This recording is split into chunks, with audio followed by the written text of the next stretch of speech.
सबसे पहले आप सबका धन्यवाद कि आप लोग यहाँ पर आए। क्षमा चाहूँगा कि थोड़ा सा विलम्ब ज़रूर हुआ आने में। आप सब जान रहे हैं कि किस तरीके से पारिवारिक तौर पर जो एक क्षति पहुँची है। आज पहली बार ऐसा है कि मैं आप लोगों के बीच हूँ, एक प्रेस वार्ता कर रहा हूँ और पापा उस वक्त साथ में नहीं है। नहीं तो मुझे याद है कि जब भी ऐसी कोई प्रेस कॉन्फ्रेंस होती थी या कभी भी हम लोग का इंटरेक्शन होता था तो या तो पापा उसे खुद टीवी पर देख रहे होते थे और या फिर जैसे ही मैं जाता था तो वो तुरंत पूछते थे कि अच्छा बताओ क्या हुआ, क्या पूछा तुमने, क्या बोला। तो ये सारी बातें हैं, रह रहकर ऐसी चीज़ें दिमाग को कौंधती हैं, दिल को कौंधती हैं। सोचा नहीं था कि कभी कोई ऐसा दिन आएगा जब पापा के बिना मैं इस तरीके से अकेला बाहर होऊंगा। पर ये हिम्मत भी फिर मुझे पापा ही देते हैं।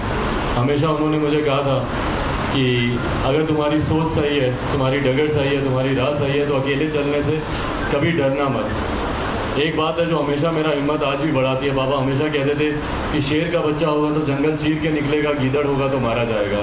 शेर का बच्चा हूँ, जंगल को चीरने निकला हूँ। और जो पापा का सपना था और जो उनकी अंतिम इच्छा थी, आज उसको मैं आप लोगों के सामने यहाँ पर रखने आया हूँ। Bihar first, Bihari first. लंबे समय से हम सब उसके बारे में चर्चा कर रहे हैं, हम सब उसकी बात कर रहे हैं। आज वो मैं प्रदेश को समर्पित करने आया हूँ। 12 करोड़ अपने बिहारी साथियों को वो समर्पित करने आया हूँ। ये सोच बिहारियों के सुझाव से ही तैयार की गई है। लगभग 4 लाख से ज़्यादा बिहारियों के सुझाव से हम लोगों ने Bihar first, Bihari first vision document हम लोगों ने तैयार किया। लंबे समय से मैं और पापा मिलकर इसके ऊपर काम कर रहे थे। इसकी फाइनल रूपरेखा हम लोग तैयार कर रहे थे। मुझे याद है कि अस्पताल में भी, अपने आखिरी दिनों में भी पापा ने इसमें बैठकर कई ऐसी चीज़ें हैं जो उनके जहन में आई, उन पॉइंट्स को उन्होंने जुड़वाया। कुछ चीज़ों को थोड़ा सा जहाँ ठीक करने की ज़रूरत थी उनको बैठकर ठीक किया। इसके लिए जिस समिति का हम लोगों ने गठन किया, उस समिति के साथ निरंतर अस्पताल से भी पापा फ़ोन पर बात करते रहे, उनसे चर्चा करते रहे कि इसमें ये चीज़ को ऐसे करना चाहिए। उनका एक अपना सक्रिय राजनीति का 51 साल का बेदाग सक्रिय राजनीति का उनका अनुभव है।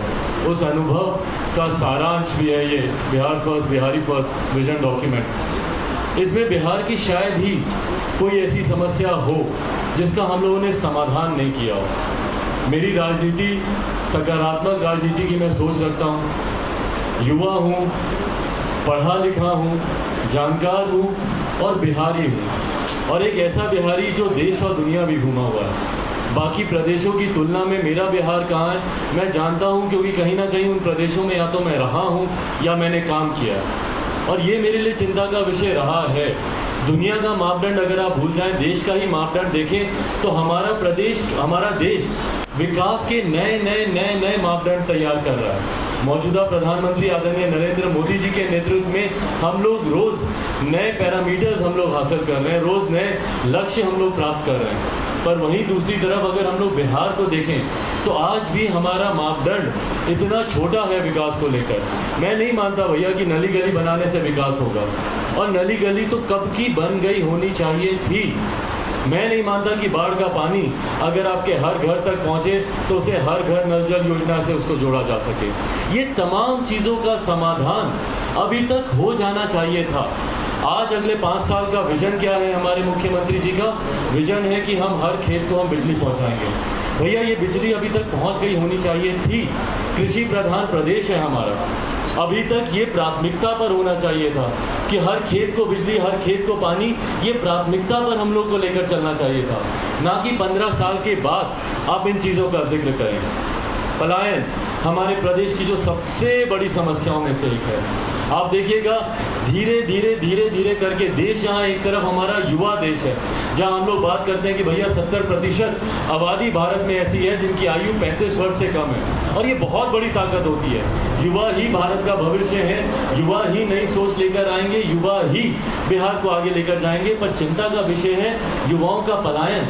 जहाँ देश हमारा युवा है वहीं प्रदेश हमारा धीरे धीरे बुजुर्ग होता जा रहा है। क्यों? क्योंकि सारे युवाओं का पलायन हमारे प्रदेश से होने लग गया है। रोजगार के लिए हो, शिक्षा के लिए हो, विभिन्न और कारणों से हो, व्यवसाय के लिए हो, पर जितने भी युवा हैं वो हमारे प्रदेश से धीरे धीरे पलायन करते जा रहे हैं, दूसरे प्रदेशों में जा रहे हैं, वहाँ पर रोजगार कर रहे हैं या शिक्षा हासिल कर रहे हैं। ये तमाम चीज़ें मेरे लिए चिंता का विषय है।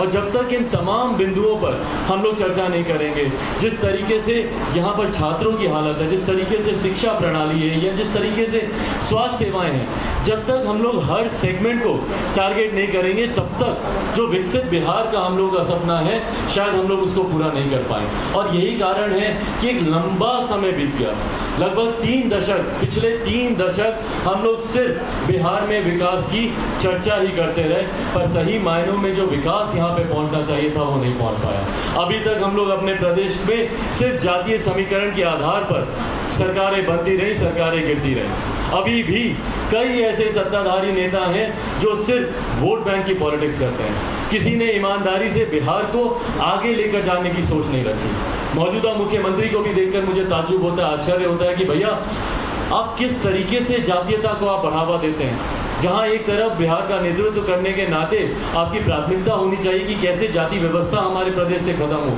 कैसे कम्युनलिज्म, और हमारे मुख्यमंत्री बोलते हैं कि भैया जीरो टॉलरेंस है हमारा कम्युनलिज्म के प्रति, सांप्रदायिकता के खिलाफ हमारा जीरो टॉलरेंस है।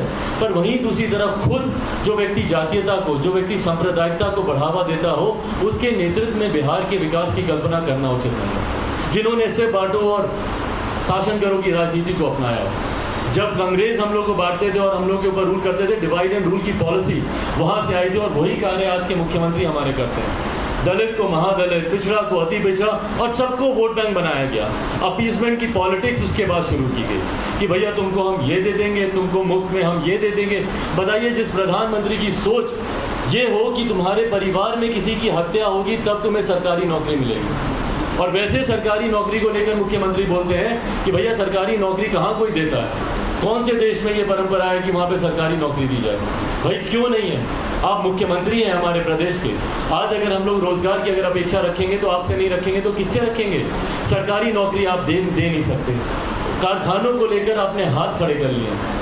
जिस तरीके से मुख्यमंत्री ने बोला कि लैंडलॉक्ड है हमारा एरिया, प्रदेश हमारा बिहार, भैया पंजाब भी ऐसे ही लैंडलॉक है, हरियाणा भी है, मध्य प्रदेश भी है, राजस्थान भी है, और आंकड़े आप लोग निकाल कर देखिए, हजारों की संख्या में वहां पर कारखाने खुले हुए हैं। और हमारे यहाँ कारखाने नए खुलना तो बंद, मुख्यमंत्री जी के कार्यकाल में आप देखिएगा कि कितने सैकड़ों जो चल रहे थे कारखाने वो बंद हुए।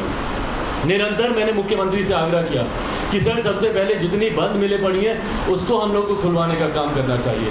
पेपर मिल हो, चीनी मिल हो, कई ऐसे कारखाने, उसमें यंग आईटी प्रोफेशनल्स की टीम को आप हायर कीजिए और उन प्रोजेक्ट को कैसे फाइनेंशियली वायबल किया जाए उस पर हम लोग को काम करने की जरूरत है। नहीं, मुख्यमंत्री की सोच ही नहीं है उस तरफ से, ना शिक्षा को लेकर, ना रोजगार को लेकर। इतनी युवा विरोधी सोच के साथ हमारे मुख्यमंत्री हैं, वो चाहते ही नहीं है कि हमारे प्रदेश का युवा आगे बढ़े, और यही कारण है युवाओं का पलायन हमारे प्रदेश से होता जा रहा है। और मुख्यमंत्री तो कहते हैं कि भैया जितने युवा हैं वो अनुभवहीन होते हैं। ताज्जुब होता है मुझे, क्योंकि मुख्यमंत्री जी ने अपनी राजनीतिक शुरुआत भी युवा के तौर पर ही की थी। छात्र आंदोलन से वो निकले थे, जेपी के दौर से वो निकले थे, और उस वक्त उनकी जो राजनीति थी वो छात्र आंदोलन छात्रों युवाओं के लिए ही था। और आज जब दूसरे युवा आगे बढ़ना चाहते हैं, मेरे जैसे युवा जब विकास की सोच लेकर आना चाहते हैं, तो सबसे ज़्यादा अगर हम लोग की कोई टांग खींचने का काम करता है, हम लोग को कोई पीछे धकेलने का काम करता है, तो हमारे मुख्यमंत्री ही वो काम करते हैं। जो मुख्यमंत्री अपने प्रदेश के युवाओं को आगे नहीं बढ़ने दे सकता, तो वो प्रदेश हमारा कैसे आगे बढ़ेगा? इन तमाम चिंताओं पर हम लोग को काम करने की ज़रूरत है।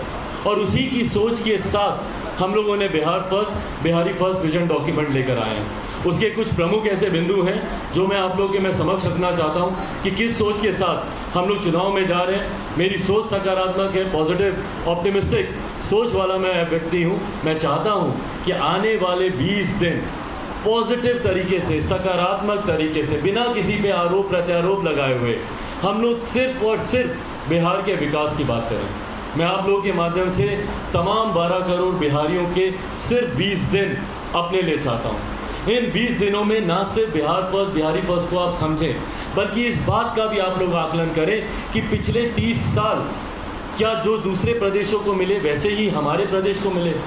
जहाँ दूसरे प्रदेश दिन दुगनी रात चौगुनी तरक्की से आगे बढ़े, क्या हमारा प्रदेश वैसे आगे बढ़ पाया? ये 20 दिन हमारे आने वाले 50 साल को निर्धारित करेंगे। ये 20 दिन यहाँ से एक नई आधारशिला रखेंगे।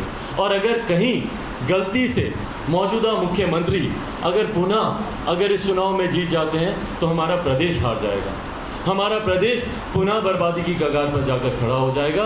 हमारा प्रदेश का युवा फिर से पलायन करने को मजबूर हो जाएगा।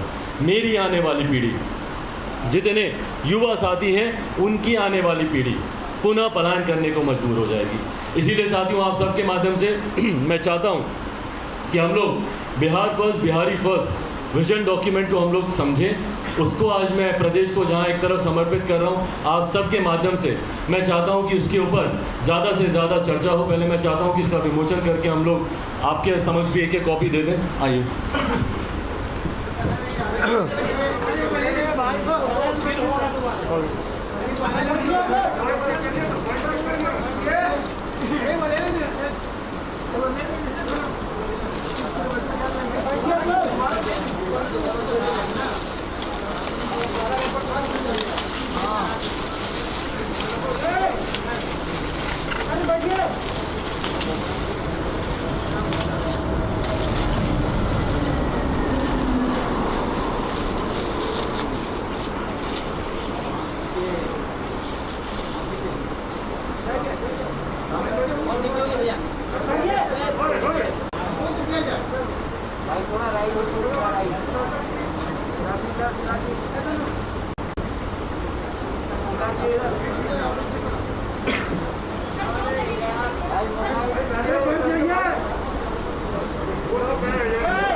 चलिए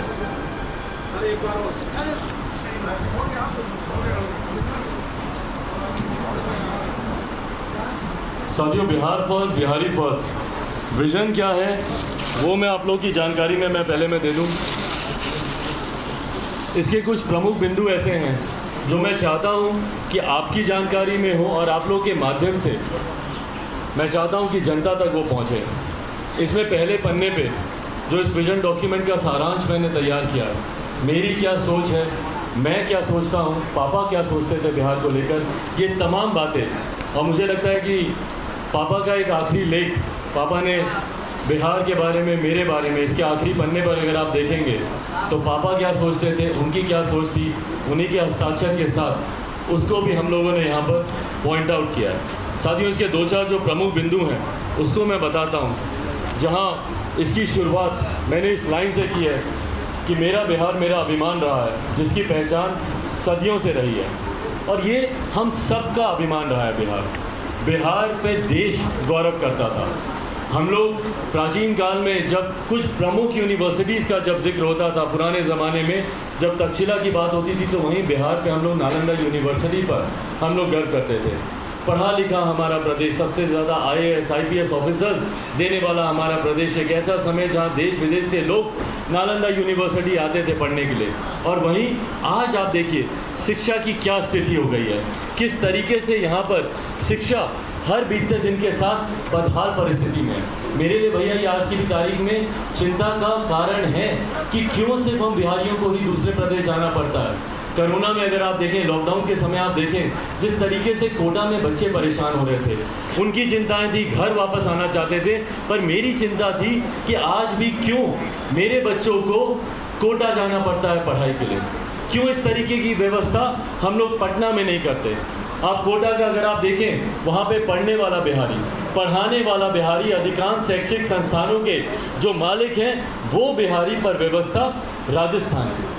क्यों ये व्यवस्था हम लोग बिहार में नहीं दे सकते? क्यों इस तरीके के एजुकेशनल हब हम लोग बिहार में नहीं बना सकते? आप शिक्षकों की हालत देखिए यहाँ पे किस बदहाल परिस्थिति में है। और हाल फिलहाल के दिनों में हम लोगों ने जिस तरीके से देखा, शिक्षकों का आक्रोश सड़क पर आया हुआ था। भाई शिक्षकों को हम लोगों ने भगवान से बढ़कर दर्जा दिया, गुरु को भगवान से ऊपर का दर्जा दिया गया।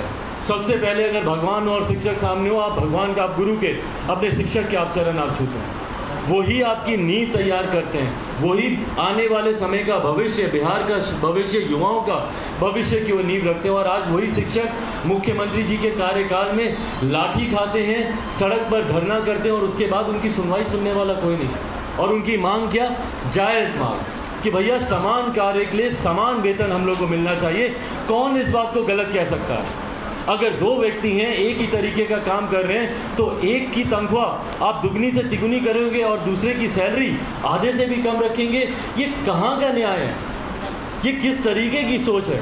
और उसके बाद जब वो अपने हकों के लिए वो लड़ते हैं तो आप उनके ऊपर लाठियाँ चलाते हैं, आप उनको अपमानित करते हैं, आप उनको बेइज्जत करते हैं। तो ये शिक्षा को लेकर जब तक हम लोग यहाँ की सिस्टम को नहीं बदलेंगे, बेहतर शिक्षा प्रणाली को हम लोग लागू नहीं करेंगे, ज़्यादा से ज़्यादा मेडिकल कॉलेज, ज़्यादा से ज़्यादा इंजीनियरिंग कॉलेज और ये तमाम तरीके की व्यवस्था, आप लोग जब इस विजन डॉक्यूमेंट को पढ़ेंगे, शिक्षा के क्षेत्र में हम लोगों ने तमाम तरीकों की इन प्रावधानों का हम लोगों ने जिक्र किया है कि कैसे हर दो एक ज़िले पे हम लोग मेडिकल कॉलेज खोलना चाहते हैं, इंजीनियरिंग कॉलेज खोलने की हम लोगों ने व्यवस्था की है। और मैं खुद पढ़े लिखे परिवार से आता हूँ, पढ़ा लिखा 21वीं सदी का लड़का हूँ और मैं जानता हूँ कि शिक्षा का महत्व क्या है। जब तक हमारा प्रदेश बढ़ेगा नहीं, ये मूल इसके आधार में है शिक्षा। जब तक आप पढ़ेंगे नहीं, आप जागरूक नहीं होंगे। आप जागरूक नहीं होंगे, आप अपने अधिकारों को नहीं जानेंगे। अधिकारों को जानना ज़रूरी है, अधिकारों के लिए लड़ना ज़रूरी है, जो शिक्षा आपको देगी। तो इन तमाम चीज़ों का जिक्र हम लोगों ने किया है कि किस तरीके से शिक्षा ज़रूरी है। वहीं अगर आप स्वास्थ्य की अगर आप बात करें, स्वास्थ्य के क्षेत्र में जिस तरीके से आज के हालात है, आप किसी भी प्राथमिक स्वास्थ्य केंद्र चले जाइए, किस जर्जर हालत में है हमारे वहाँ के अस्पताल। और अस्पताल तो दूर की बात, वहाँ पर आपको डॉक्टर ही नहीं मिलेंगे। रात बेरात आप सब लोग गवाह हैं। आप लोग के परिवार का कोई ना कोई सदस्य बिहार के किसी ना किसी प्रखंड के, किसी ना किसी पंचायत के, किसी ना किसी गांव में आज भी होगा और आप सब लोग इससे वाकिफ़ होंगे। रात बेरात अगर किसी को तकलीफ आ जाए, किसी को कोई कठिनाई आ जाए, तो उसके पास कोई जगह नहीं होती जाने की। सरकारी अस्पतालों में, अधिकांश अस्पतालों में डॉक्टर ही उपलब्ध नहीं होते। क्यों नहीं होते, ये प्रश्न उठना चाहिए। सैंक्शन पोस्ट होती हैं डॉक्टर्स की, सैंक्शन पोस्ट, जिसके लिए बजट पहले से अधिकृत होता है, बजट उसके लिए एलोकेट होता है और उसके बाद वहाँ पे डॉक्टर्स नहीं होते हैं। महिला चिकित्सकों की ना के बराबर उपलब्धि होती है, अवेलेबल होते हैं। किसी भी प्रखंड में आप चले जाइए, ब्लॉक स्तर पर आप चले जाइए, महिला डॉक्टर्स नहीं होती। जो प्रेग्नेंट लेडी होती हैं, प्रसव के दौरान उनको कितनी पीड़ा से गुजरना पड़ता है कोई लेडी डॉक्टर के ना होने की वजह से, या उनके प्राथमिक स्वास्थ्य केंद्र में वहाँ पर वो फैसिलिटी नहीं होने के कारण। आप लोग को जानकर ताज्जुब होगा, आश्चर्य होगा कि कई ऐसे प्राथमिक स्वास्थ्य केंद्र हैं जहां पर बीपी तक को जांचने की मशीन नहीं है, उसके लिए आपके पास उपकरण मौजूद नहीं है। क्यों हालात हैं हमारे प्रदेश के ऐसे, ये सवाल उठने चाहिए। और अगले 20 दिन मैं चाहता हूं कि आप लोगों के माध्यम से ये सवाल हर बिहारी पूछे, हर बिहारी अपने जनप्रतिनिधियों से पूछे कि क्यों हमारा प्रदेश अभी तक विकसित नहीं हुआ। हर बिहारी इस सवाल को पूछे कि भैया पिछले 5 साल में आपने क्या किया। हमारे मुख्यमंत्री फरेब का जाल बुनना चाहते हैं, जब वो 15 साल बनाम 15 साल की बात करते हैं। भैया उनके 15 साल खराब थे, इसीलिए वो पिछले 15 साल से वो सरकार में नहीं है। पर आज जवाबदेही आपकी बनती है, इस 15 साल आप हैं सरकार में। 15 साल कम समय नहीं होता है साथियों।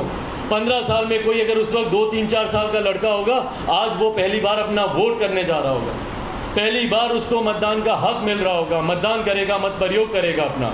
और वो जो 15 साल का जो लड़का जो इन 15 सालों में 18 साल का हुआ है, उस लड़के ने सिर्फ आपके 15 साल देखे।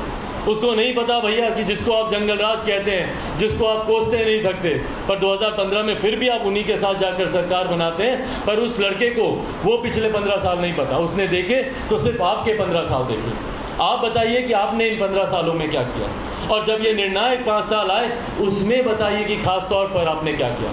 मैं चाहूँगा कि आप तमाम पत्रकार साथी, मीडिया के साथी जाएं और मुख्यमंत्री जी से सवाल करें, क्योंकि मेरे पास जवाब नहीं है।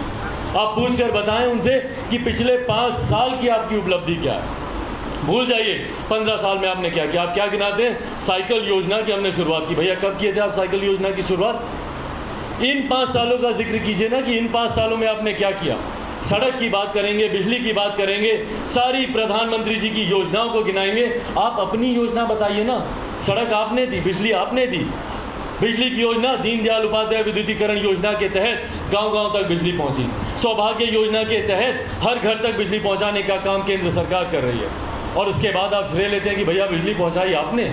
केंद्र सरकार, ये वही केंद्र सरकार, ये वही प्रधानमंत्री जिनका आप हाथ छटक कर आप अलग चले गए थे अपने महत्वाकांक्षाओं के लिए।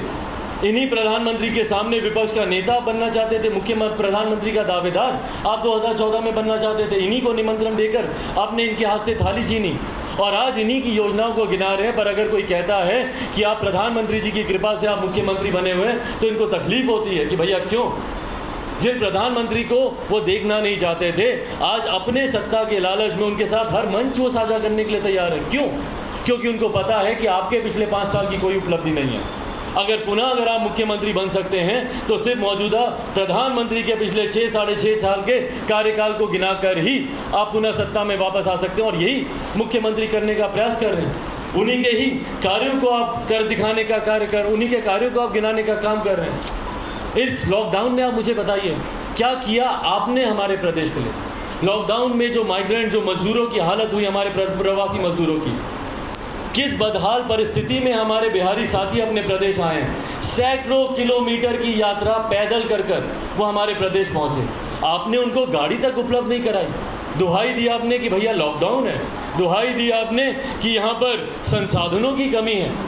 अरे भैया संसाधन की कमी है तो संसाधन बढ़े हमारे प्रदेश का, उसके लिए आपने क्या किया। राजस्व बढ़े, रेवेन्यू बढ़े हमारे प्रदेश का, उसके लिए आपने क्या किया। क्या संसाधन इतने आपके कमज़ोर थे कि सैकड़ों की तादाद में जो लोग आ रहे थे उनके लिए कुछ सैकड़ों बसेस की आप उपलब्धि नहीं करा सकते थे। उत्तर प्रदेश में योगी आदित्यनाथ जी ने करके दिखाया कि नहीं करके दिखाया। और आप निरंतर दुहाई किस बात की दे रहे थे कि हमारे पास संसाधन नहीं है, लॉकडाउन है, किसी भी बिहारी को बिहार की सीमा में नहीं घुसने दिया जाएगा। शर्मनाक बयान मुख्यमंत्री का, शर्मनाक बयान। और उसके बाद भावुक होकर मुख्यमंत्री क्या बोलते हैं कि अरे उन्हें हम प्रवासी नहीं बुलाते, उन्हें हम प्रवासी नहीं मानते। अरे आपके मानने नहीं मानने से क्या होगा मुख्यमंत्री जी, प्रवासी हैं वो। प्रवासी नहीं होते तो आज अपने घर परिवार वालों के साथ रह रहे होते, अपने गांव में अपने माता पिता, दादा दादी, चाचा चाची, नाना नानी के साथ रह रहे होते, बुढ़ापे में उनकी सेवा कर रहे होते और अपना भविष्य बिहार में रहकर बना रहे होते, ना कि दूसरे प्रदेश में रह रहे होते प्रवासियों की तरह। और बोलते हैं कि हम उनको प्रवासी नहीं मानते। आपके मानने से क्या होगा। प्रवासियों की जिंदगी जी रहे हैं वो। दूसरे प्रदेशों में कभी आपने सोचा कि किस बदहाल स्थिति में हमारे बिहारी रह रहे हैं। सुशांत सिंह राजपूत जी का एक मैटर था, उनकी लोकप्रियता इतनी थी कि वो नेशनल चैनल का वो मुद्दा बना, न्यूज़ में आया, पर वो सिर्फ एक विषय था। ऐसे सैकड़ों बिहारी हैं जिनकी किस परिस्थिति में वो अपनी ज़िंदगी गुजार रहे हैं या गुजारते गुजारते खुद गुजर चुके हैं, इसकी जानकारी भी मुख्यमंत्री को नहीं। मैं चाहता था कि सुशांत सिंह राजपूत जी का मुद्दा एक उदाहरण बने, एक पैरामीटर बने आने वाले समय में, ताकि दूसरे प्रदेशों में रह रहे बिहारियों को इस बात का विश्वास हो कि मेरा मुख्यमंत्री मेरे साथ है। पर सुशांत सिंह राजपूत जी के मैटर में भी जब तक मुख्यमंत्री ने, जब तक उनके परिवार के लोगों ने FIR दर्ज नहीं कराई, तब तक इन्होंने यहाँ से कोई पहल नहीं की। उस वक्त उन्होंने एक शब्द बोलना, हफ्तों बीत गए थे, मुख्यमंत्री ने एक शब्द नहीं बोला।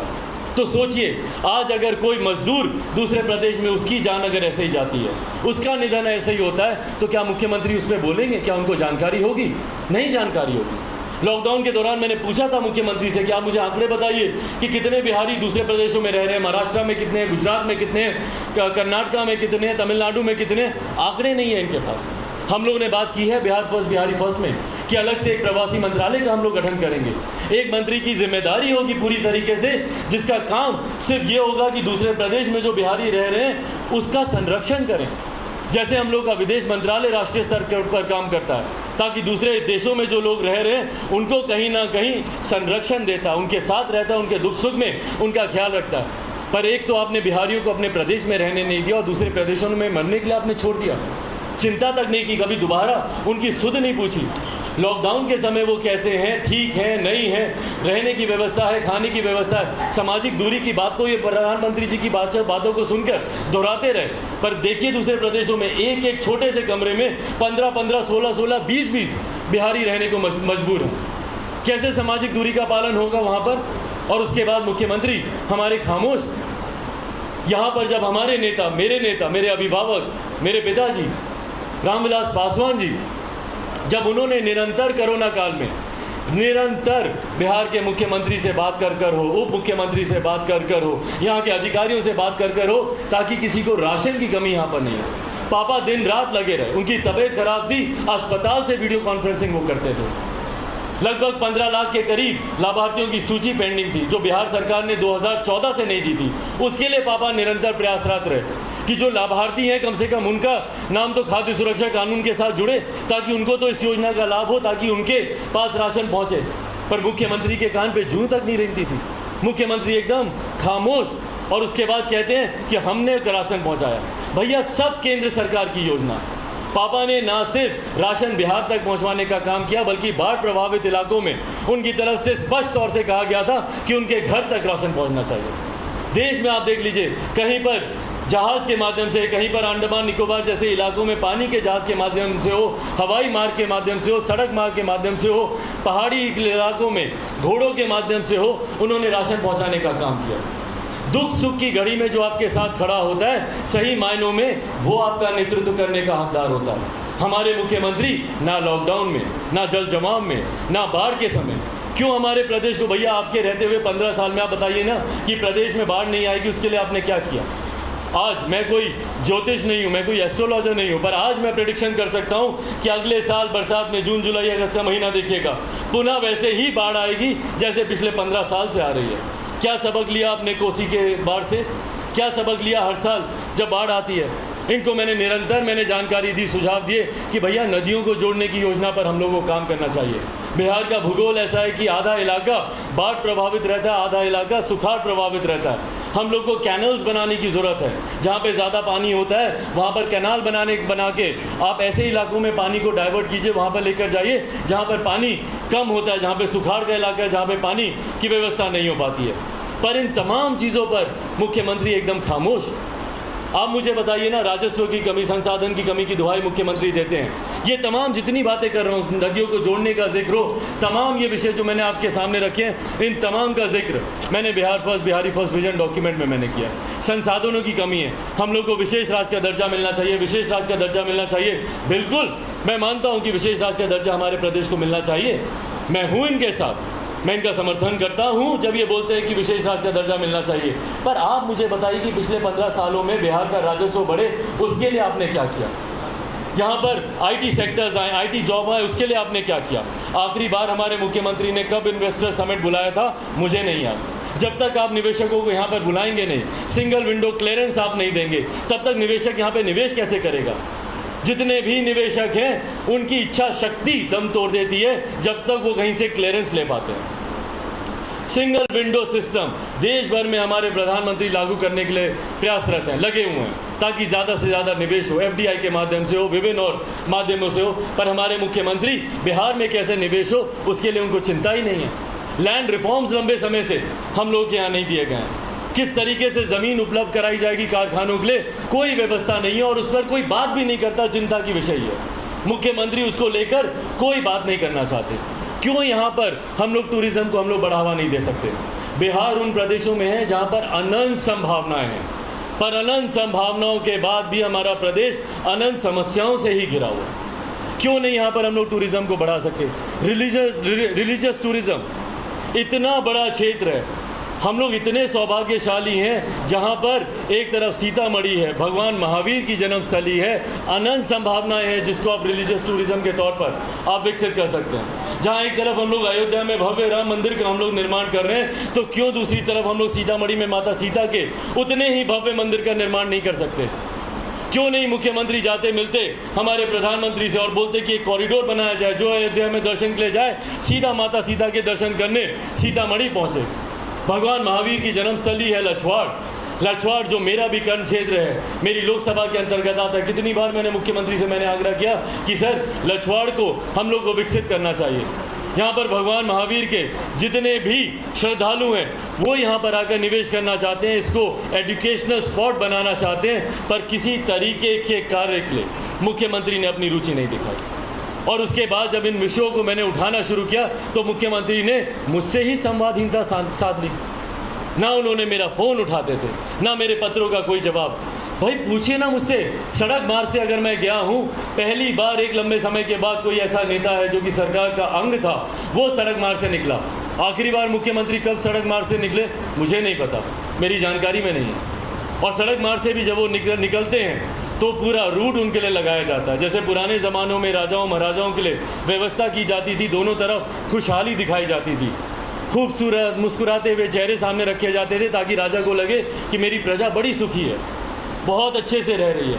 उसी तरीके से मुख्यमंत्री जब निकलते हैं तो रूट लगा दिया जाता है, कूड़ा करकट होता है। कई चैनल्स ने वो विजुअल दिखाए, जब एक योजना के पुल के उद्घाटन के लिए मुख्यमंत्री गए थे तो कपड़े से ढक दिया गया था कूड़ा करकट को। क्यों? ताकि मुख्यमंत्री को लगे कि भैया नहीं, बहुत साफ सफाई है, एकदम स्वच्छता अभियान हमारे प्रदेश में अच्छे से चल रहा है। हमारे मुख्यमंत्री ने अफसरशाही को हमारे प्रदेश पे जिस तरीके से हावी कर दिया, अफसर राज यहाँ पर लेकर आ गए, जन संवाद इनका बंद हो गया, नेताओं पे इनका विश्वास नहीं है, सिर्फ अधिकारी हमारे प्रदेश में सरकार चला रहे हैं। और अधिकारी जिनकी जनता के प्रति कोई जवाबदेही नहीं होती, वो अपने मन मुताबिक जो उनको ठीक लगता है वो करते हैं। और हमारे मुख्यमंत्री क्या बोलते हैं? जीरो टॉलरेंस है हमारा करप्शन के खिलाफ। दिल पे हाथ रख के कोई एक व्यक्ति बोल दे कि क्या 7 निश्चय में भ्रष्टाचार नहीं हुआ? एक बिहारी इस बात को बोल दे, जो आप कहेंगे मैं करने को तैयार हूं। एक बिहारी दिल पे हाथ रख के बोल दे कि 7 निश्चय में भ्रष्टाचार नहीं हुआ। आपकी नाक के नीचे भ्रष्टाचार पनप रहा है, आपकी नाक के नीचे भ्रष्टाचार हो रहा है, और उसी को आप मेडल बना के अपने सीने से लगाए हुए 7 निश्चय 7 निश्चय 7 निश्चय पार्ट 2 लेकर आ रहे हैं। नली गली के काम जाकर देखिए कैसे अधर में लटके हुए हैं। सिर्फ योजना बनाने से नहीं होता, उसके लिए राजस्व भी तैयार करना होता है, उसके लिए उसके ऊपर स्टडी करने की जरूरत है। पढ़े लिखे हमारे मुख्यमंत्री इंजीनियर हैं, और उसके बाद इनके इंजीनियर मुख्यमंत्री के रहते हुए हमारे पुल टूट जाते हैं, पुल धराशायी हो जाते हैं। बताइए, अभी तक उसमें यातायात शुरू नहीं हुआ, पुल टूटने लग गए। तो जब तक कागज में ये अधिकारियों के साथ बैठकर ये सारी चीजें करते रहेंगे, हमारा प्रदेश ऐसे ही बर्बाद होता रहेगा। जनता के बीच जाइए मुख्यमंत्री जी, छोड़िए उड़न खटेलों को, छोड़िए हेलीकॉप्टर को, सड़क मार्ग से निकलिए जनता के बीच में। आज मैं आपको कह रहा हूं कि चिराग पासवान सड़क मार्ग से जा रहा है, मेरी पार्टी के तमाम बाकी के नेता हेलीकॉप्टर से जाएंगे, प्रचार करेंगे। समय कम है, इसीलिए हम लोग को प्रैक्टिकल होकर भी काम करने की जरूरत है। प्रचार में समय कम है, मेरे तमाम नेता जाएंगे हेलीकॉप्टर से, पर चिराग पासवान सड़क मार्ग से जाएगा। और मैं चाहता हूं कि मेरे मुख्यमंत्री एक बार तो निकले सड़क मार्ग से, बिना रूट लगाए हुए जनता के बीच जाएं। बोलते हैं कि भैया पटना के किसी भी कोने से, एक कोने से दूसरे कोने में 4 घंटे में, 4.5 घंटे में पहुंच जाएंगे। भाई आप जाके दिखाइए, यहाँ से गोपालगंज जाके दिखाइए, यहाँ से सीमांचल के इलाके में सड़क की हालत देखिए कैसी है, जिसको आप गिना रहे हैं आप जाकर देखिए। एक दिन में भी अगर आप पहुँच गए तो जो आप कहेंगे मैं हारने को तैयार हूँ। इस बदहाल स्थिति में आप हमारे प्रदेश को ले आए हैं, और उसके बाद आप कहते हैं कि भैया हमने तो इतना विकास किया। कुछ लोगों को विकास दिखता ही नहीं है, कुछ लोग तो जानता ही नहीं है, कुछ लोग तो पढ़ता ही नहीं है। भाई पढ़ते हैं हम लोग, युवा मूर्ख नहीं है बिहार का जो आप दिखाना चाहते हैं। बार बार युवाओं को लेकर आप बोलते हैं कि भैया अनुभवहीन है, पढ़ता नहीं है, जानता नहीं है। नहीं है भैया, बिहार के युवा अनुभवहीन, जानकार हैं, जागरूक हैं। मत हम लोग के ऊपर इस तरीके के लालछन लगाइए, मत हम लोग के ऊपर इस तरीके के आरोप लगाइए। हम जानते हैं कि आपकी युवा विरोधी सोच है, पर आज की तारीख में जो बिहार का युवा है वो अपने हक अधिकारों के लिए लड़ना जानता है, जागरूक है। पूछता है हमारा युवा कि क्यों हमारी डिग्री 6-6 साल में कंप्लीट नहीं होती। दीजिए जवाब, दीजिए मुख्यमंत्री जवाब। जब हमारे छात्र पूछते हैं कि ग्रेजुएशन का 3 साल का कोर्स 6-6 साल तक क्यों चलता है, दीजिए ना। क्यों आप उनको डिग्री नहीं देते हैं? इसीलिए नहीं देते हैं कि भैया इसको डिग्री मिल गई तो कल को रोजगार मांगेगा। रोजगार कहाँ से देंगे? रोजगार तो है नहीं हमारे पास देने के लिए। तो रोजगार नहीं मांगे तो तुमको हम डिग्री नहीं देंगे, क्योंकि उसके बाद जब वो बोलेगा तो बोलेंगे अरे पहले डिग्री तो लाओ, पढ़ोगे तब ना रोजगार मिलेगा। तो पढ़ेगा कैसे? डिग्री नहीं मिलेगी। तो एकदम विशियस सर्कल बना दिए हैं, भंवर बना दिए हैं। जहाँ से शुरू हो रहा है वहीं खत्म हो रहा है, फिर वहीं से शुरू हो रहा है वहीं खत्म हो रहा है। समस्या भी वही, समाधान भी वही, समस्या फिर वही। तो जहाँ से आप शुरू करते हैं घुमा फिरा के वहीं पहुँच जाते हैं। 30 साल पहले जिस विकास की सोच के साथ विपक्ष ने शुरुआत की थी, आज सत्ताधारी फिर वहीं पे पहुँचे हुए। मिला क्या हम लोग को? कुछ नहीं। इसीलिए साथियों आप लोगों से आग्रह करता हूँ, 20 साल 30 साल दिए पिछले बिहार ने, विश्वास कर कर विभिन्न राजनीतिक दलों पर, विभिन्न राजनीतिक नेताओं पर 20 साल दिए, और उन्होंने सिर्फ हम लोग को वोट बैंक बनाया। दलित वोट बैंक, पिछड़ा वोट बैंक, मुख्यमंत्री ने सोशल इंजीनियरिंग का नाम दिया। अति पिछड़ा वोट बैंक उन्होंने तैयार किया, महादलित वोट बैंक उन्होंने तैयार किया। भैया उसके बाद किया क्या बताइए तो? क्या अति पिछड़ा समुदाय जुड़ गया मुख्य धारा के साथ? क्या महादलित जुड़ गए मुख्य धारा के साथ? सब खुशहाल हो गए, सब समृद्धि आ गई। यहाँ पे कोई बिहारी अब दुखी नहीं है। भाई वोट बैंक बनाने से नहीं होता, हाथ में जब तक आप उनके इनकम नहीं देंगे, जब तक आप उनको सशक्त नहीं बनाएंगे, जब तक आप उनके हाथ को ताकत नहीं देंगे, जब तक प्रति व्यक्ति आय पर कैपिटा इनकम हमारे प्रदेश की नहीं बढ़ेगी, तब तक कोई विकास नहीं होगा। जातियों में बांटने का आप काम करते हैं, सर्व समाज को आपको एक साथ लेकर जाने की आपको बात करनी चाहिए। चिराग पासवान बोलता है धर्म ना जात करे सबकी बात, और मैं हूँ उस राह के साथ। मेरा मानना है कि अगर भारत में अगर कोई एक जाति है, और बिहार में खास तौर पर अगर एक जाति है, तो वो सिर्फ गरीबी है। और इस गरीब जाति में हर जात पात धर्म मजहब के लोग हैं। आप मुझे बता दीजिए ना कि क्या सारे अपर कास्ट के लोग यहाँ पे संपन्न हैं, खुश हैं, खुशहाल हैं? क्या गरीबी सिर्फ दलितों में है? क्या सिर्फ दलितों के यहाँ हत्या होती है? तो आपने जो नौकरी का जो आप लोगों ने लालच दिखाया, क्यों भैया?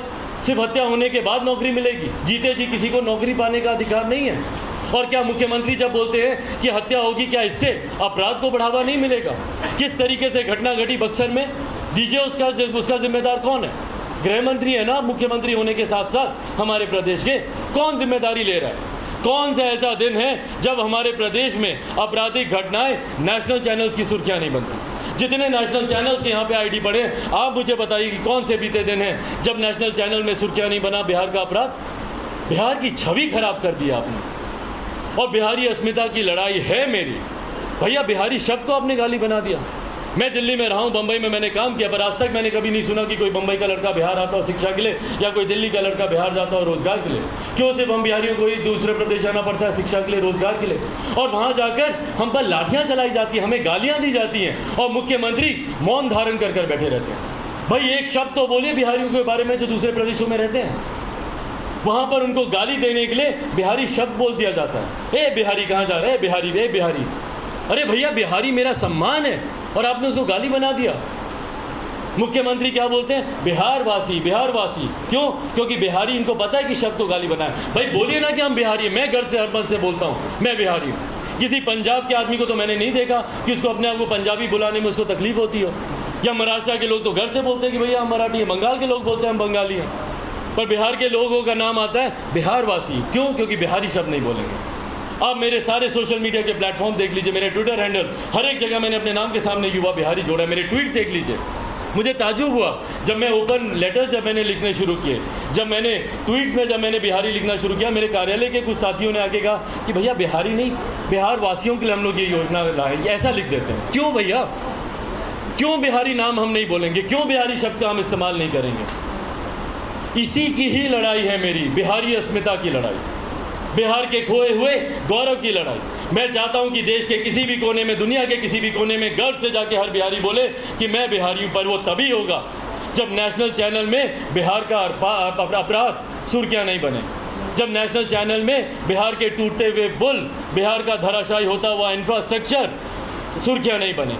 यहाँ के विकास के कार्य जब तक सुर्खियां नहीं बनेंगे, यहाँ के विकास के नए नए मापदंड जब तक सुर्खियां नहीं बनेंगे, बिहार को दूसरे प्रदेश सम्मान की नज़र से नहीं देखेंगे, और वो खोए हुए सम्मान को वापस लाना मेरी प्राथमिकता है। इसीलिए साथियों, आज आप लोगों से मैं आग्रह करने आया हूँ, और ये जो विजन डॉक्यूमेंट मैंने आप लोगों को समर्पित किया है, इसमें हर बिंदु पर मैंने चर्चा की है। स्वास्थ्य मैंने आपको बताया। पूछिए ना कि क्यों इन्हीं के नेताओं, इनके मंत्रियों को दिल्ली जाना पड़ता है भैया इलाज के लिए। आपके माध्यम से सबसे पहले मैं श्रद्धांजलि देता हूँ जिस तरीके से मंत्री विनोद जी का दिल्ली में निधन हुआ, मेरी तरफ से, लोक जनशक्ति पार्टी की तरफ से उनको श्रद्धांजलि, उनको संवेदना है। पर क्यों अपने आखिर के दिनों में दिल्ली के मैदान में वो अपना इलाज करा रहे थे? क्यों रघुवंश बाबू दिल्ली के आखिरी के दिनों में दिल्ली में एम्स में अपना इलाज करा रहे थे? क्यों ये व्यवस्था बिहार में नहीं है? कोरोना में आप सबके पास नाम होंगे, बताइए कितने लोग हैं जो कोरोना में अपना इलाज कराने, मुख्यमंत्री के विधायक, मुख्यमंत्री के विधान पार्षद, मुख्यमंत्री के नेता, उनके पार्टी के कार्यकर्ता जब बीमार पड़े कोरोना में दिल्ली का इलाज कराने क्यों गए भैया दिल्ली? क्यों ये व्यवस्था हमारे प्रदेश में नहीं है? इन सवालों का पहले जवाब दे मुख्यमंत्री। हम तो सिर्फ सेवा करना जानते हैं, हम तो सिर्फ सेवक हैं, हमारा तो लक्ष्य ही बिहार का विकास करना है। भाई बोलने से नहीं ना होगा मुख्यमंत्री जी, करके आपको दिखाना होगा। दिखाएं हमारे मुख्यमंत्री, जो विकास किया आप नारे लगाते नहीं थकते, कहाँ किया। दूसरे पन्ने पर हम लोगों ने शिक्षा की बात की, शिक्षा की जानकारी मैंने आप लोगों की दी। उद्योग के बारे में मैंने आपको बताया कि किस तरीके से यहाँ पर हम लोग को उद्योग लगाने की जरूरत है। रोजगार पलायन के बारे में मैंने आप लोगों को बताया कि किस तरीके से रोजगार के लिए लोगों का पलायन होता है और कैसे सिंगल विंडो क्लियरेंस देकर हम लोग यहाँ पे रोजगार उपलब्ध करा सकते हैं। नारी सशक्तिकरण, भैया शराबबंदी एक बात कर कर मुख्यमंत्री सोचते हैं कि हमने भैया नारी को सशक्त कर दिया। भाई शराबबंदी से नारी कैसे सशक्त हो गई? घरेलू हिंसा शायद घटी होगी, मैं मानता हूं, बट उनके सशक्तिकरण के लिए हम लोगों ने 50% का हम लोगों ने उनको पंचायत स्तर पर आरक्षण दे दिया, उनको हम आगे लाकर दे रहे हैं। भाई नारी उत्पीड़न के लिए आप बताइए ना आपने क्या किया। बिहार में महिलाओं को सुरक्षा मिले उसके लिए आपने क्या किया। आप चले जाइए बिहार के किसी भी जिले में, जिला मुख्यालय को छोड़कर आप मुझे बताइए कि बिहार के कौन से जिले में प्रखंड स्तर पर महिला पुलिसकर्मी उपलब्ध हैं। भाई महिलाएं नहीं कंफर्टेबल होती हैं, वो नहीं अपने आप को सहज महसूस करती हैं, उनके साथ कोई उत्पीड़न होता है, कोई घटना घटती है तो पुरुष पुलिसकर्मी के पास जाएं। वो चाहती है कि महिला पुलिसकर्मी हो ताकि अपनी सहजता से अपनी बातों को रखें। कोई प्रखंड में कोई महिला है, उसके साथ कोई उत्पीड़न हुआ है, आप कैसे उम्मीद कर सकते हैं कि 100, 150, 200 किलोमीटर वो चलकर जाएगी मुख्यालय, जिला मुख्यालय, और वहां पर जाकर अपनी बातों को कहेगी? क्यों नहीं हर प्रखंड स्तर पर पुलिसकर्मियों की नियुक्ति होती है, महिला पुलिसकर्मियों की नियुक्ति होती है? क्यों नहीं महिलाओं से जुड़े हुए मामलों को आप फास्ट ट्रैक को आप सौंपते हैं ताकि जल्द से जल्द उसका समाधान हो? ये तमाम प्रावधान हम लोगों ने बिहारी फर्स्ट में हम लोगों ने रखे हैं। किसान को लेकर जिस तरीके की समस्या है, हर खेत में हम बिजली पहुंचा रहे हैं। भैया तो अभी तक क्या कर रहे थे किसी प्रधान प्रदेश में? आप प्राथमिकता होनी चाहिए थी किसानों का उत्थान, यहाँ पर उनके लिए सिंचाई की व्यवस्था करके देना, उनको बिजली उपलब्ध करा के देना। बाकी प्रदेशों में देखिए निःशुल्क कई ऐसे प्रदेश हैं जहां पर किसानों को बिजली मिलती है और आप तो अभी तक उनको बिजली पहुंचाने की आप लोग बात कर रहे हैं, वो आप लोग नहीं अभी तक पहुंचा पाए। बाढ़ सुखाड़ का मैंने आपसे जिक्र किया। आवासीय योजना, बंगला योजना के तहत हम लोग इसको लेकर आने का हम लोगों ने वादा किया है। इसमें हम लोगों ने समाज के एक ऐसे वर्ग का भी जिक्र किया है जिसकी कोई बात नहीं करता। तब समाज का तीसरा वर्ग, मेल फीमेल, उसके बाद जो थर्ड जो जेंडर होता है, ट्रांसजेंडर जिसको हम लोग बोलते हैं, किन्नर समाज के लोग जो होते हैं, उनके बारे में कोई चिंता नहीं करता। पर हकीकत है वो भी हमारे समाज की हिस्सा है। किन्नर समाज के लोग भी हमारे समाज का, उनको भी हम लोग को मुख्य धारा के साथ जोड़ना है, उनको भी बेहतर व्यवसाय मिले। शर्म आती है मुझे, दुख होता है मुझे जब इस समाज के लोगों को मैं सड़क पर लोगों के सामने हाथ फैलाते हुए देखता हूँ। और जब हम लोग को इनसे आशीर्वाद लेना होता है तो इनको हम लोग इतना शुभ मानते हैं कि भैया इनके कही हुई बात सच होगी, पर उसके बाद उनको हम लोग सड़क पर छोड़ देते हैं मांगने के लिए। उस तक का मैंने जिक्र किया कि उनको हम लोग सम्मान की जिंदगी देंगे, उनको हम लोग बंगला के साथ हम लोग जोड़ने का देंगे। हम लोगों ने हथुआ विधानसभा, हम लोग की एक विधानसभा है, वहाँ से इस समाज के एक व्यक्ति को मैंने यहाँ से चुनाव लड़ने का, मुन्ना किन्नर करके हैं, उनको मैंने ये सम्मान दिया, उनको मैंने मुख्य धारा के साथ जोड़ने का हम लोगों ने काम किया। मीडिया, जो बुद्धिजीवी वर्ग के लोग हैं, मीडिया के जो साथी हैं, आप लोगों के लिए भी विभिन्न और प्रावधानों के साथ, मैं जानता हूं कि आप लोग किस स्थिति में रहते हैं, योजना के तहत आप लोग को, और बंगला योजना क्या है, जैसे महाडा है, जैसे दूसरे प्रदेशों में आप चले जाइए, सस्ती दरों पर घर मिलते हैं।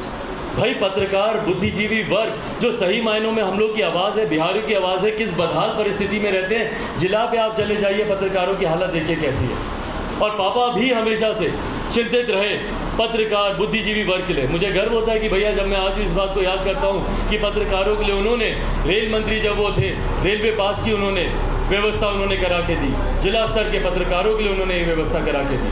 टीएसी का मेंबर पत्रकारों को उन्होंने बताया जब वो कम्युनिकेशन मिनिस्टर थे। तो हम लोगों ने बुद्धिजीवी वर्ग का भी उसी तरीके से हम लोगों ने ध्यान रखा। कानून व्यवस्था, सबसे ज़्यादा मुख्यमंत्री मुझसे जिस बात को लेकर परेशान होते हैं, क्योंकि मैंने नालंदा में ही मैंने ये सवाल उठाया था कि भैया 100 नंबर क्यों नहीं काम करता। हम लोग को बचपन से सिखाया गया है कि 100 नंबर पुलिस का नंबर। भैया जब आपका 100 नंबर ही काम नहीं करेगा तो अपराधियों के प्रति, अपराधियों के मन में खौफ कैसे आएगा, डर कैसे आएगा। भाई हर किसी के पास डीएमएसपी का नंबर नहीं होता ना। आज अगर मेरे ऊपर कोई अटैक करे तो मैं तुरंत 100 नंबर चलाऊंगा, 100 नंबर काम ही नहीं करता। भाई 100 नंबर का काम करना ज़रूरी है ताकि अपराधियों में डर हो। 10 मिनट के भीतर पुलिस का पहुंचना वहां जरूरी है, ताकि अपराध को अंजाम दे रहे हुए व्यक्ति के अंदर ये डर हो कि भैया फोन कर दिया इसने, तुरंत पुलिस आ जाएगी। यहाँ तो जो विक्टिम है वो फोन ही करता रह जाएगा, फोन ही नहीं लगेगा, तो पुलिस के आने की तो बात ही दूर है, और इसीलिए अपराध हमारे प्रदेश में बढ़ता जा रहा है। तो इन तमाम चीज़ों को शासन, अधिकारी, राज जिस तरीके से हमारे प्रदेश में हावी हो गया, सब चीज़ें अधिकारियों के हाथ में, और अधिकारियों की क्योंकि जवाबदेही नहीं होती है। 5 साल के बाद नेताओं को जाना होता है, अधिकारियों को नहीं। एक बार आप अधिकारी बन गए भैया, 50 साल उसके बाद आपको पेंशन मिलेगी, वो अलग। इसीलिए अधिकारी काम करें नहीं करें उनकी कोई जवाबदेही नहीं है, इसीलिए अधिकारियों को भी जवाबदेह बनाना जरूरी है। भाई लोक जनशक्ति पार्टी जब सरकार में हम लोग आएंगे, हर उस अधिकारी से जवाब मांगा जाएगा जिन्होंने अपने रहते हुए अपने क्षेत्र का विकास नहीं किया, जिन्होंने केंद्र या राज्य सरकार की योजनाओं को धरातल पर नहीं पहुंचा पाए, हर उस अधिकारी से जवाब मांगा जाएगा। शासन को लेकर हम लोगों ने इन बिंदुओं की चर्चा की। वहीं साहित्य, सांस्कृतिक, युवा के खेल के क्षेत्र से जो लोग जुड़े हुए हैं, कितने युवा हैं जो पढ़ाई लिखाई से हटकर खेल कूद में अपनी दिलचस्पी रखते हैं। भैया क्यों बिहार में वर्ल्ड क्लास स्टेडियम नहीं आ सकता? जमीन की कमी है क्या यहाँ पर? क्यों हम लोग एक अच्छा स्टेडियम हम लोग यहाँ पर तैयार करके नहीं दे सकते? वर्ल्ड क्लास इंफ्रास्ट्रक्चर के साथ जब देश के बाकी कोनों में अगर स्टेडियम्स बन रहे हैं, यहाँ क्यों नहीं बन रहे? पर्यटन, परिवहन के बारे में मैंने आपको बताया कि रिलीजियस टूरिज्म के साथ किस तरीके से हम लोग इसको जोड़ सकते हैं। अंत के पन्नों में मैंने पापा जी जो हमेशा कहते थे पापा कि मैं उस घर में दिया जलाने चला हूँ जहाँ सदियों से अंधेरा है। आज भी कई ऐसे घर हैं जिनको रोशन करना है। मुझे लगता है कहीं ना कहीं मौसम वैज्ञानिक हैं, कहा जाता है मौसम वैज्ञानिक, उनको उन्हीं का अंश, उन्हीं के संस्कार है मुझ में। शायद ये उनकी दूरदर्शिता ही थी कि वो जिस घर में दिया जलाना चाहते हैं, अपने बेटे का नाम ही उन्होंने बचपन में चिराग रखा। और मैं उस लक्ष्य के साथ निकला हूँ कि आज भी हर वो घर जो अंधेरे में है, उस घर को मैं रोशन करने निकला। पापा के उस सपने को मैं रोशन करने निकला हूँ। और आज ईमानदारी से मैं बताता हूँ, जो मैं कहता हूँ कि भैया वो लड़ रहे हैं बिहार पर राज करने के लिए, हम लड़ रहे हैं बिहार पर नाज करने के लिए। मेरी लड़ाई है बिहार पर नाज करने की। आप सब जानते हैं ईमानदारी से, मैं जिस गठबंधन के साथ था, एनडीए के साथ था, उस गठबंधन में अगर मैं रहता तो जितनी सीटें हम लोग को लड़ने के लिए दी जाती, लोकसभा की तर्ज पर 100% स्ट्राइक रेट हम लोग का फेयर रहता। जितनी सीटें लड़ते उतनी ही हम लोग शायद जीतते। इस सरकार में हम लोग का प्रतिनिधित्व भी शायद बेहतर होता पिछली बार के मुकाबले। रेड कारपेट बिछा हुआ था, पर संघर्ष का रास्ता मैंने खुद चुना। बिहार पे राज करना होता तो मौजूदा गठबंधन के साथ में जाता, पर बिहार पे नाज करने की मेरी लड़ाई है, इसीलिए मैं संघर्ष के रास्ते पर मैं निकला। और मेरा संघर्ष तब तक कायम रहेगा जब तक मैं बिहार का खोया हुआ अस्मिता, जब तक मैं बिहार का खोया हुआ सम्मान, जब तक मैं बिहार की खोए हुए गर्व को मैं वापस नहीं लेकर आऊँ। और इस लड़ाई में मैं आप सबका मैं साथ चाहता हूँ, आप सबका मैं सहयोग चाहता हूँ। मैं चाहता हूँ कि बिहारी अपने 20 दिन मुझे दे दें, अगले 20 दिन सिर्फ बिहार की सोच रखें, विकास की सोच कर रखें, मूल्यांकन करें, आकलन करें, हर प्रत्याशी से पूछें कि भैया तुमने पिछले 5 साल क्या किया। जमुई के लोकसभा के चुनाव आप देख लीजिए, चिराग पासवान जब 2019 में गया, इसी तरीके की बुकलेट मैं छपा कर गया था। मेडिकल कॉलेज की बात हो, केंद्रीय विद्यालय खुलवाने की बात हो, लगभग 3000 करोड़ की रेलवे की परियोजनाओं की बात हो, एफसीआई के गोदाम वहां पर खुलवाने की बात हो, कौन सी ऐसी चीज है जिसका मैंने जिक्र वहां पर नहीं किया हो, और सिर्फ अपने विकास और विकास के कार्यों को लेकर मैं जनता के बीच गया। वैसे ही मैं चाहता हूं कि हर बिहारी अपने प्रत्याशियों से पूछे, जदयू के जब प्रत्याशी उनके पास है, पूछे कि भैया आपने 5 साल क्या किया पिछले, हिसाब दीजिए आप, क्यों बिहार में अभी तक विकास नहीं हुआ। ये जवाब देना होगा, और ये जवाब मुख्यमंत्री को भी देना होगा कि पिछले 5 साल आपने क्या किया। फरेब से आप 15 साल तक मुख्यमंत्री बनते आए, पर अब मुख्यमंत्री का बनना असंभव है। इसीलिए मेरी टैगलाइन, एक जो हैशटैग भी हम लोगों ने शुरू किया है, असंभव नीतीश, असंभव नीतीश, असंभव नीतीश। उनके रहते हुए बिहार का विकास भी असंभव है, और जागरूक बिहारियों के रहते हुए मुख्यमंत्री का दोबारा मुख्यमंत्री बनना भी असंभव है। अब